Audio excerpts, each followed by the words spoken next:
பாருங்க அமர்ந்து கொண்டு வேலை செய்வார். அதிக நேரம் உட்கார்ந்து வேலை செய்றவங்க யாரெல்லாம் இன்னைக்கு செய்றாங்க? ஐடி செக்டார்ல இருக்கிறவங்க குறிப்பா அதிக நேரம் உட்கார்ந்து வேலை செய்றாங்க. ஏன்னா அவங்களுடைய வேலையே அதுதான் இல்லையா? வேற ஒண்ணும் பண்ண முடியாது.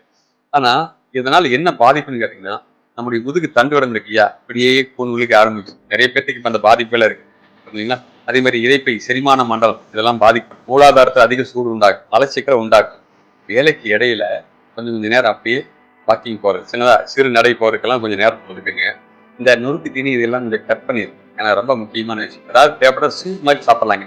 ஹெர்பல் சூப், ஹெர்பல் டீ இது மாதிரி எடுத்துக்கங்க. பின்னாடி வளைந்து செய்யக்கூடிய பயிற்சிகள் இருக்கு இல்லையா?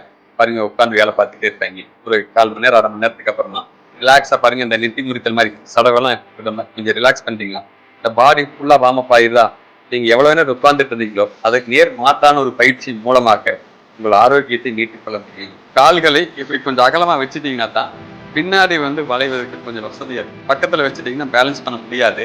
அதனால இதுல எந்த அளவுக்கு உங்க நேரம் முடியுதோ அந்த அளவுக்கு வளையலாம். உங்களுடைய கன்வீனியன்ட் தான் முக்கியம். நாள்தோறும் இதை பின்பற்றி கொண்டு பாருங்க.